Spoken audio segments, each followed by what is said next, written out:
جیسا کہ میں پہلے بیان کر چکا ہوں کہ چند روز پہلے میں نے سعید آباد والی نہر کے پل پر ناکا لگایا تھا۔ مجھے اوپر سے ہدایت موصول ہوئی تھی کہ میرے علاقے کے راستے غیر قانونی اسلحے کی نقل و حمل ہونے والی ہے۔ میں نے اسی سلسلے میں ناکا لگایا تھا، لیکن کچھ بھی ہاتھ نہیں آیا تھا۔ اب اللہ بخش نے جو تفصیل بیان کی تھی، اس کی روشنی میں بہت ساری باتیں واضح ہو گئی تھی۔ اس امر کی تصدیق شبنم اور رانی کی رپورٹ سے بھی ہوئی تھی۔ ناکے والے دن انہوں نے 3 افراد کو کھیتوں کے اندر کچھ چھپاتے ہوئے دیکھا تھا۔ بعد میں اللہ بخش کی تصدیق سے پتہ چلا کہ ان کا لیڈر گلاب خان تھا۔ اس سے یہ ظاہر ہوتا تھا کہ اس روز گلاب خان اپنے ساتھیوں کے ہمراہ سعید آباد کے راستے کچھ غیر قانونی نوعیت کی سرگرمی کرنا چاہتا تھا، اور نہر کے پل پر لگے ناکے نے اسے محتاط کر دیا تھا۔ لہٰذا اس نے مال کو کھیتوں کے اندر چھپا دیا، اور جب تک میں شبنم اور رانی کے ساتھ جائے وقوع پر پہنچتا، وہ اپنے جرائم کے ثبوت کو نکال کر لے گیا تھا۔ اس کی دیدہ دلیری اس بات سے ظاہر ہوتی تھی کہ آج بھی وہ ادھر سے گزرا تھا اور رانی کو اٹھا کر لے گیا تھا، گویا اس نے سعید آباد کو اپنی گزرگاہ بنا لیا تھا۔ مجھے پہلی فرصت میں گلاب خان تک پہنچنا تھا۔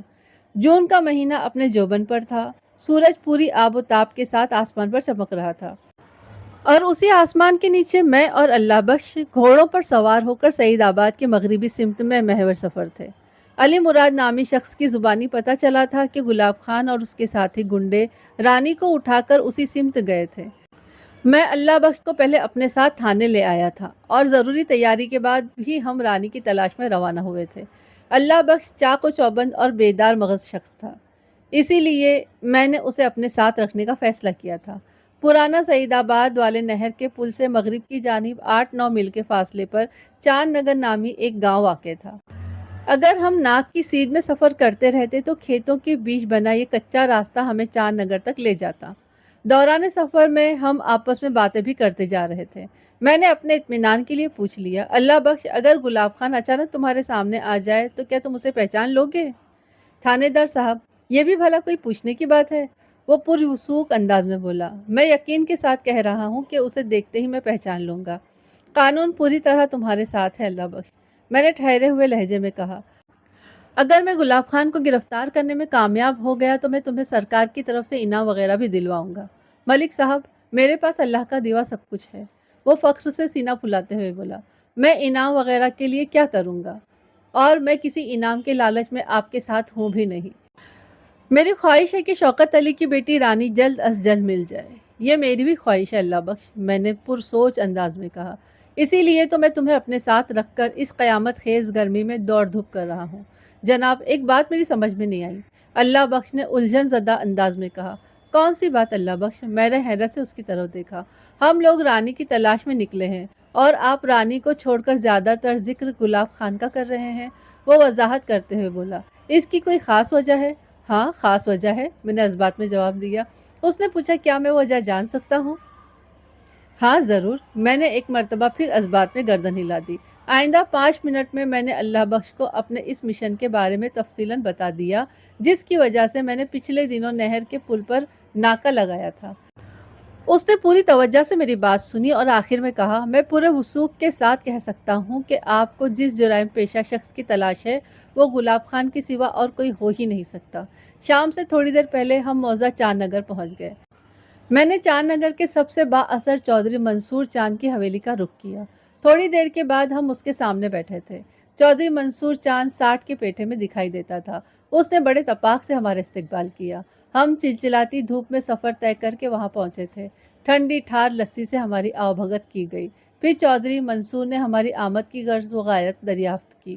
میں نے غیر قانونی سامان کی حمل و نقل کا ذکر گول کرتے ہوئے اپنی گفتگو رانی کے اغوا تک محدود رکھی۔ اس نے بڑی سنجیدگی سے میری بات سنی، پھر اپنے 2 خاص بندوں اقبال اور نصیر کو بلایا اور رانی والے معاملے کے سلسلے میں ان سے پوچھ گچھ کرنے لگا۔ ان بندوں نے بھی لا علمی کا اظہار کیا۔ چودھری منصور چاند نے کہا، یہ اقبال اور نصیر کسی عقاب سے بھی زیادہ تیز نگاہ رکھتے ہیں۔ چاند نگر میں ہونے والی ہر کارروائی کی انہیں بخوبی خبر ہوتی ہے۔ اگر کسی لڑکی کو اغوا کر کے اس طرف لایا گیا ہوتا تو اس کی اطلاع انہیں ضرور ہوتی۔ اور چاند نگر سے باہر کے بارے میں ان کی معلومات کیا کہتی ہے؟ میں نے باری باری اقبال اور نصیر کی آنکھوں میں دیکھتے ہوئے چودھری سے سوال کیا۔ خبر تو یہ ہر طرف کی رکھتے ہیں ملک صاحب، چودھری نے فخریہ لہجے میں جواب دیا۔ پھر سوالیہ نظر سے اپنے بندوں کو تکنے لگا۔ اقبال نے گہری سنجیدگی سے کہا، ابھی تک تو ہمارے پاس ایسی کوئی اطلاع نہیں ہے جناب۔ اب رات ہونے والی ہے، آپ ہمیں ایک دن کی مہلت دے دیں۔ کل تک ہم آپ کو ساری رپورٹ پیش کر دیں گے۔ ٹھیک ہے، میں تمہیں کل تک یعنی کل شام تک کا وقت دیتا ہوں، میں نے سوچ میں ڈوبے ہوئے لہجے میں کہا۔ آپ لوگ لڑکی کے اغوا کے سلسلے میں جو بھی تحقیق کرو، اس کی رپورٹ تھانے آ کر مجھے دینا ہوگی۔ بالکل دیں گے جی، آپ بے فکر ہو کے جائیں، اقبال نے سینے پر ہاتھ رکھ کر کہا۔ میں نے اضافہ کیا، لڑکی کے اغوا کے علاوہ بھی ایک معاملے کے سلسلے میں مجھے معلومات چاہیے ہیں، ذرا اس کا بھی خیال رکھنا۔ کون سا معاملہ جی؟ نصیر نے چونک کر پوچھا۔ چودھری بولا، ملک صاحب، کیا کوئی اور بھی مسئلہ ہے؟ جی چودھری صاحب، میں نے ٹھوس لہجے میں کہا، مجھے پتا چلا ہے کہ چند جرائم پیشہ لوگ اس راستے سے غیر قانونی سامان لے کر سعید آباد کے راستے آگے کہیں پہنچاتے ہیں۔ ان کے سرغنہ کا نام گلاب خان ہے۔ کس قسم کا غیر قانونی سامان؟ چودھری کے استفسار میں تشویش بھی تھی۔ اسلحہ اور منشیات وغیرہ، میں نے اسے بتایا۔ اوہ! چودھری گہری سانس لے کر رہ گیا۔ جہاں تک میرا ذہن کام کرتا ہے، ہمارے گاؤں کے آس پاس سے تو اس قسم کا کوئی غیر قانونی کام نہیں ہو رہا ہے جی۔ اس بات کی تو میں آپ کو گارنٹی دیتا ہوں۔ اقبال اور نصیر بھی بیک زبان ہو کر بولے، نہیں جناب، ایسا کوئی کام ہماری روٹ پر تو نہیں ہو رہا۔ ویسے ہم اس بارے میں معلومات اکٹھی کر کے آپ کو پہنچا جائیں گے۔ شاباش، میں نے سراہنے والی نظر سے باری باری ان دونوں کی جانب دیکھا، اور اس معاملے کو نہایت ہی خفیہ رکھنے کی ضرورت ہے۔ کسی کو کانوں کان خبر نہیں ہونی چاہیے۔ آپ بالکل بے فکر ہو کر جائیں تھانے دار صاحب، اقبال نے معنی خیز انداز میں کہا، ہم ہاتھ پاؤں بچا کر ہی یہ کام کریں گے۔ چودھری گہری سوچ میں ڈوبا ہوا تھا، میری طرف دیکھتے ہوئے بولا، ملک صاحب، چار نگر سے آگے 10 میل کے فاصلے پر جمال پور واقع ہے، اور سعید آباد سے آگے 6 میل کے فاصلے پر نور محل نامی گاؤں واقع ہے۔ اگر آپ کی بات کو میں درست مان لوں تو اس کا مطلب یہ ہوگا کہ گلاب خان کا گروہ جمال پور سے نور پور کی طرف سفر کرتا ہے، اور راستے میں ہمارا گاؤں چاند نگر اور سعید آباد آتے ہیں۔ میں غلط تو نہیں کہہ رہا؟ نہیں چودھری صاحب، آپ بالکل ٹھیک کہہ رہے ہیں، میں نے سر کو اثباتی جنبش دی۔ میرا بھی یہی خیال ہے، جلد از جلد اس معاملے کی حقیقت کھل کر سامنے آنا چاہیے۔ کمال ہے، وہ عجیب سے انداز میں متوقف ہوا، پھر اضافہ کرتے ہوئے بولا، یہاں اتنا کچھ ہو رہا ہے اور ہمیں کچھ بھی خبر نہیں۔ ہم مزید تھوڑی دیر تک چودھری منصور چاند کے پاس بیٹھے رہے، پھر واپسی کے لیے اٹھ کھڑے ہوئے۔ ہم سعید آباد سے چاند نگر کی طرف جا رہے تھے تو راستے میں ہم نے کسی آستانے کا بورڈ دیکھا۔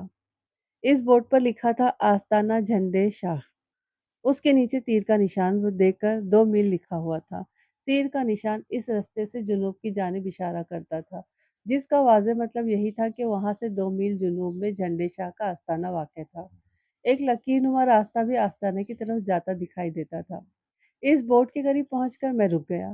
یہاں سے سعید آباد 5 میل اور چاند نگر 4 ساڑھے 4 میل کے فاصلے پر تھا۔ یہ جگہ ان دونوں گاؤں کے تقریباً درمیان میں واقع تھی۔ میں نے راستے کے کنارے نصب بورڈ کی طرف دیکھتے ہوئے کہا، میں سوچ رہا ہوں ادھر سے گزر رہے ہیں تو ذرا اس آستانے کو بھی چیک کر لیتے ہیں۔ تمہارا کیا خیال ہے؟ اچھا خیال ہے جی، اللہ بخش نے آستانے والے پتلے راستے کی طرف دیکھتے ہوئے بولا۔ تو پھر چلیں؟ میں نے پوچھا۔ جی چلیں، اس نے تائیدی انداز میں کہا۔ ہم دونوں نے اپنے گھوڑے پتلے سے تاریک راستے پر ڈال دیے۔ پھر کچھ ہی دیر کے بعد ہم آستانے پر پہنچ گئے۔ در حقیقت وہ کوئی آستانہ نہیں بلکہ پیر جھنڈے شاہ کا مزار تھا۔ چار دیواری کے اندر آستانے یا مزار کی دیکھ بھال کرنے والے مجاور کا کمرہ بنا ہوا تھا۔ مجاور کا نام سکندر معلوم ہوا۔ سکندر ہمیں اپنے ساتھ اندر لے گیا اور صحن میں ایک چارپائی پر لے جا کر بیٹھایا۔ ہمارے آنے سے پہلے وہ کھانا وغیرہ پکانے کے کام میں مصروف تھا۔ ایک طرف دیوار کے ساتھ چولہے پر ہانڈی نما کوئی برتن چڑھا ہوا تھا۔ چولہے میں آگ نیم روشن بھی تھی اور دھواں بھی اٹھ رہا تھا۔ میں چونکہ وردی میں ملبوس تھا، لہٰذا مجھے دیکھ کر وہ خاصا الرٹ ہو گیا تھا۔ میں نے مجاور سکندر سے سوال کیا، تمہارے علاوہ یہاں اور کون رہتا ہے؟